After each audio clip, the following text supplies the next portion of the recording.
After the War of Funerary Flame, the moon goddesses were no longer recognized by Tevat. They lost the whole foundation for their existence. That's why the moon goddess's strength is fading. She cannot withstand the world's rejection of her.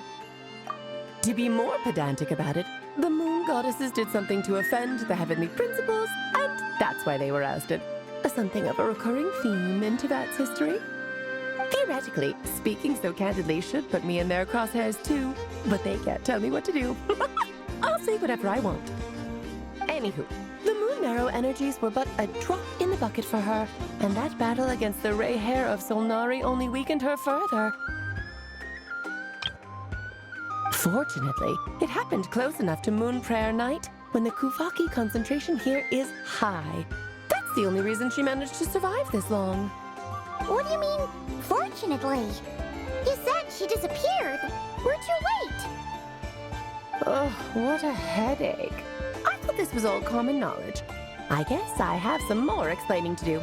Okay, buckle up. It's time for another lecture.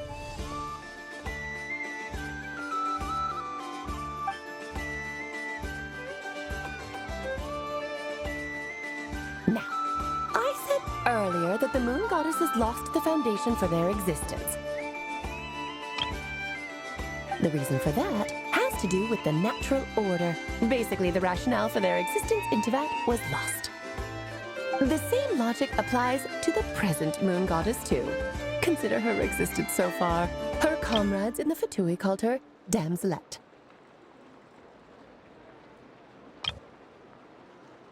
And she was worshipped as Kutar by the Frost Moon Scions. But these connections have now been severed, whether by her hand or yours.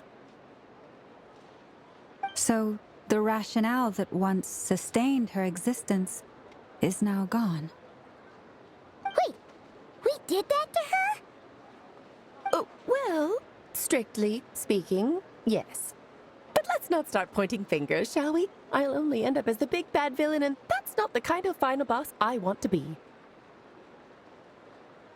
Of course I do. I'm only the greatest mage in the whole entire world. Now, if you wish to find your moon goddess, there are two problems we need to solve.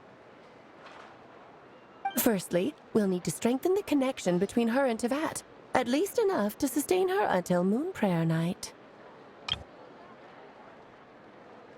Strengthen her connection. But does that mean I'll have to rally all the Frost Moon faithful behind this?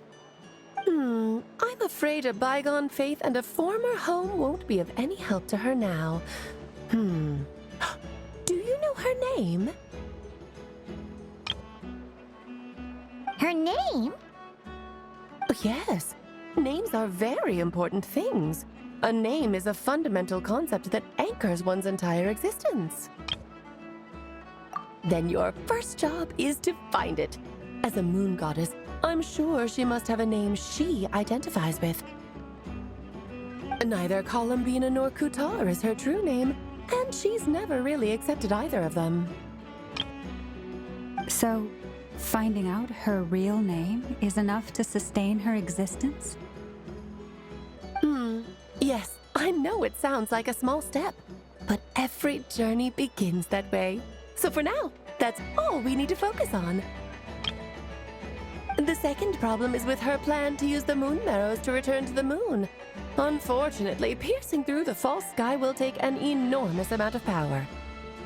Given her current condition, she won't be able to provide anywhere near enough power, even if she recovers her physical form.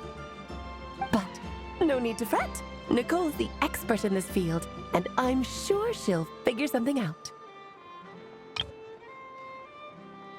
Wait, Mage N is going to help us out too?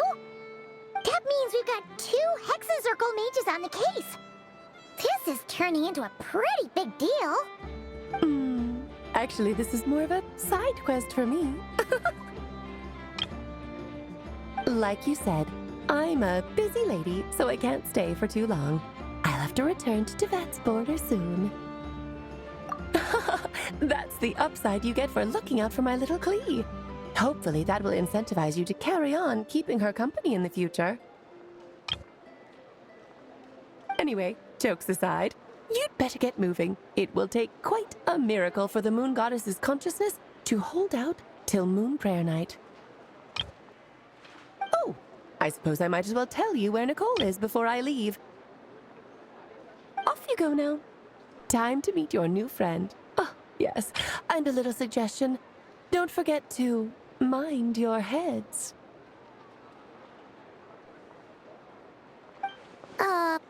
What?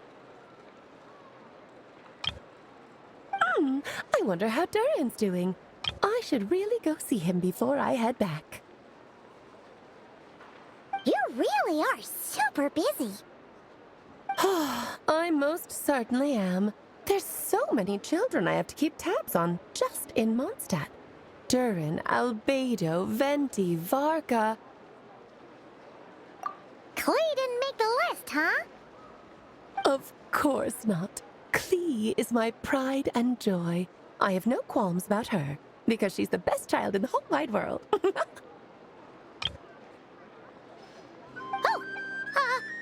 Yeah. Klee's a little angel. I'm glad you agree. Well, all the best. See you when I see you.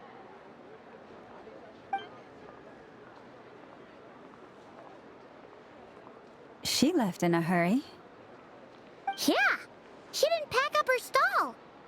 Should we handle it for her? I must say, I'm now very curious about her daughter. Klee, wasn't it? What's she like? That's a long story. Come on, we'll fill you in as we go.